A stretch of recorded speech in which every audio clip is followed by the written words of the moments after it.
So start by coming onto your mat in all fours, and for lizard lunging pose, we'll bring our left foot between our hands and start to walk the right leg and right foot back behind you.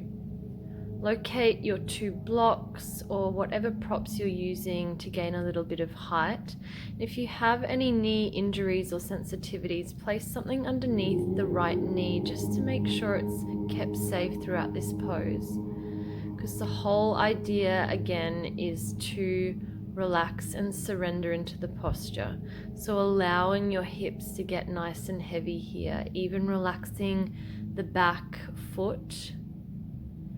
And even though you're keeping your body upright throughout this pose, I want to encourage you to allow the shoulders to fall away from the ears, the legs to become as heavy as they can, and the hips and the pelvis to start to sink down further towards the mat.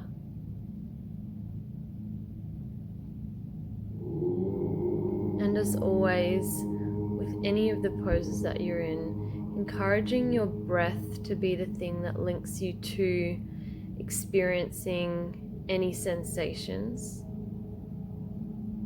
So wherever you might be feeling this particular posture, just try to bring your awareness to that place first. Your conscious awareness and energy. And then feel as though you're inviting more breath, more oxygen, and more capacity into that space, building your capacity to deal with discomfort.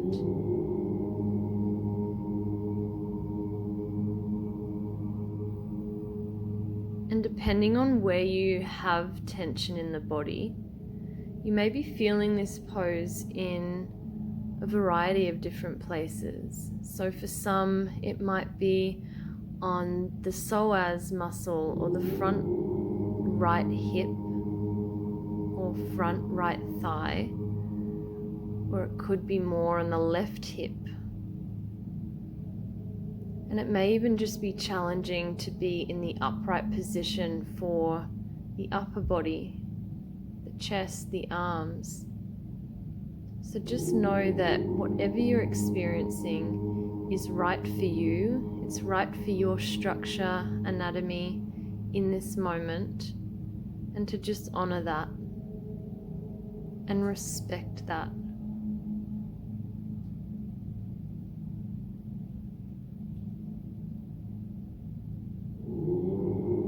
Breathing nice and deep, nice and even, and as steady as you can.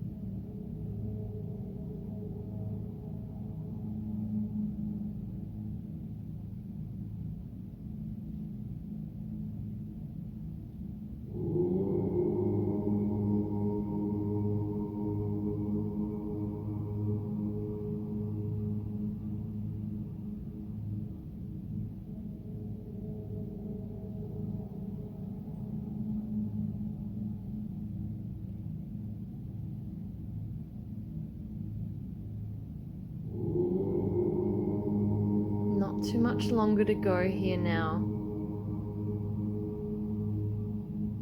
before we start to now come out of the pose, removing the props. And from here, we're actually going to come into pigeon pose.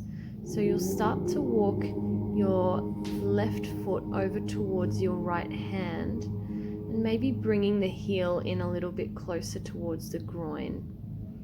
And your right leg stays extended back behind you still. And here I'm going to use cushions underneath my body as I come to lie down, and I'll use one of the blocks to rest my head on. So if your left hip is really far raised off the ground and this is quite a big pose for you, just know that you can use cushions or blocks underneath that hip as well as underneath your body.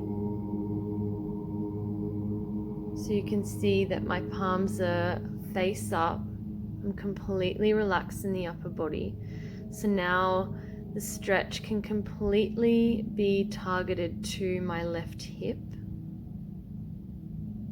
and all of the rest of my body is relaxed.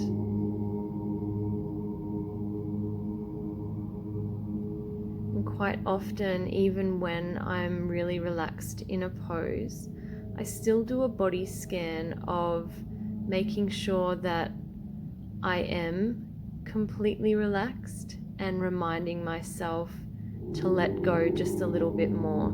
So starting with your right foot, making sure the toes and the foot is just heavy on the mat. The whole right leg relaxed. The upper body, the spine, the arms, the head and the neck, no tension. And the left leg, the left knee, the left foot, and the left hip. Allow it to be as heavy as it can, and just know that it is supported and that you can surrender into this posture.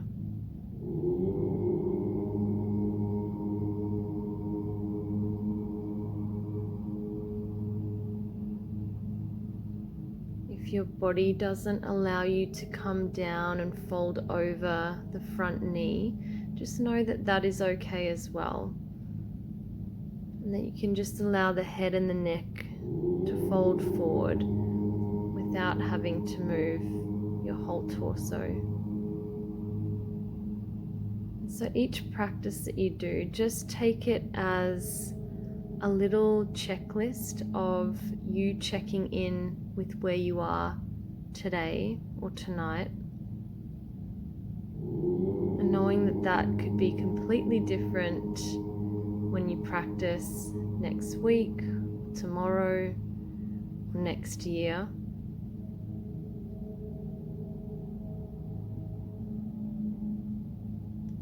And now we start to come out of the pose, so removing any props that you may have used, really gently moving yourself back into a tabletop position first,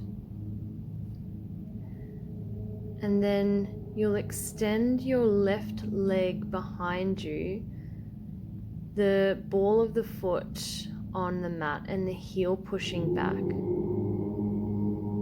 just to get a little bit of lengthening of the left side as it's been compressed for 2 poses. So just let all of the sensations rebalance and recalibrate by extending the left leg like that. And then we come to our other side. So right foot comes between the hands as we come into our lizard lunging pose, and relocate your blocks or whatever props you're using to keep your body upright here. Bringing the left foot and the left leg back a little further to come into a nice long and deep lunge, and place any support underneath the left knee as you may need.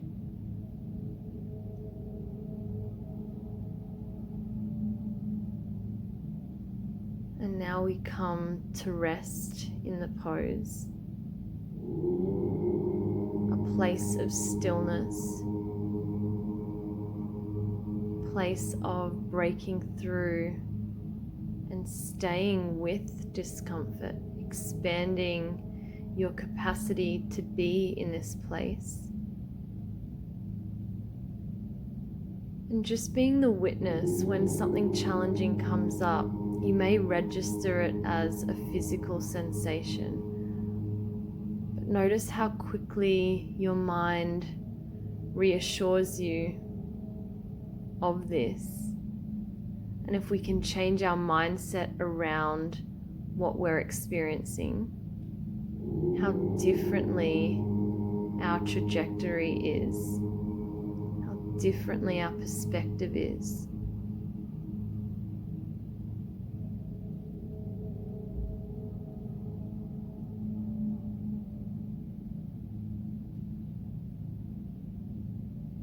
Breath is deep It's slow, it's smooth, and it's balanced.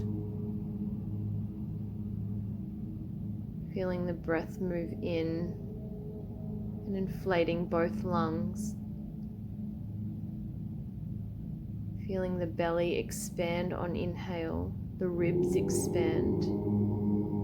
And then on exhale, you're feeling the navel draw in towards the spine and a slight contraction of the ribs.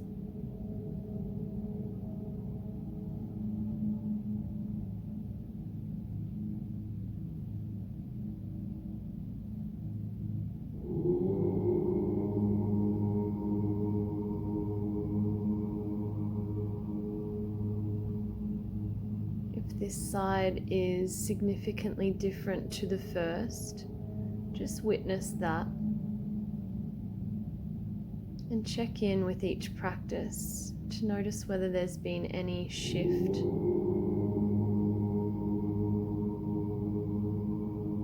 Perhaps there's been an improvement in flexibility or range of motion as you continue to do these poses. And maybe this side feels more or less open than the other side at different times of the day, on different days in the week, after certain experiences that you've had. And now it's time to start to come out of this pose by first removing the blocks from beside you. We come into pigeon, so walking the right foot over towards the left hand side, and the right heel comes into the groin, continuing to lengthen the left leg behind you, and relocating your props to either place underneath your right hip or underneath your torso, or both, and then allowing yourself to surrender, body completely heavy, completely relaxed, no holding. The idea of the props is to bring the floor up to you. It's to bridge the gap and to remind you that support is necessary at different stages of our life. And that support isn't a weakness. It can actually build us to be the strong soul that we are.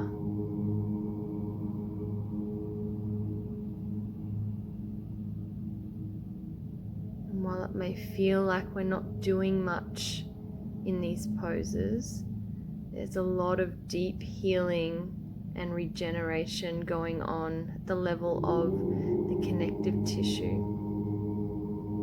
I like to think of these poses and these practices like they're building collagen for your joints, they're building elasticity.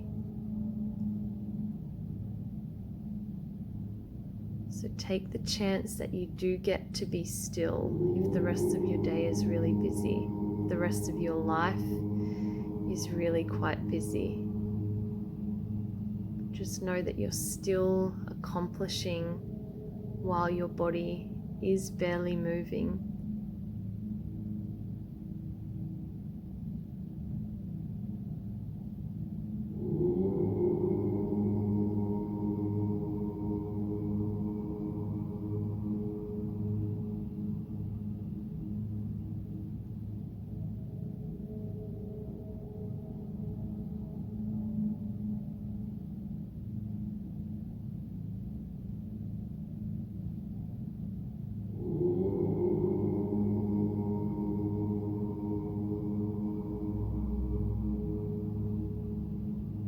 Continuing to breathe deep, it helps with the release at the level of the nervous system.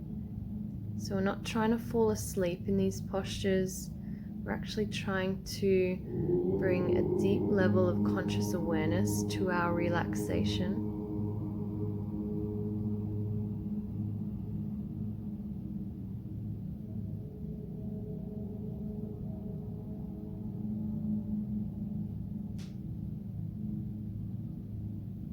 And start to bring yourself out of the pose, removing any props that you may have used.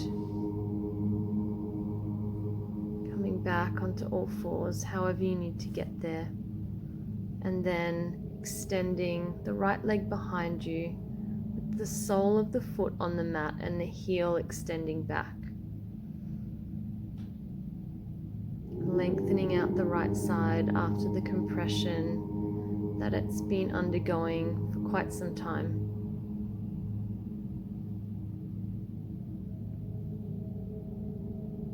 When you feel ready there, you can allow the right knee to come back down. You can sit back on your heels, come into your comfortable seat with however you feel like closing your practice, either staying in a meditation or going to bed or into your day.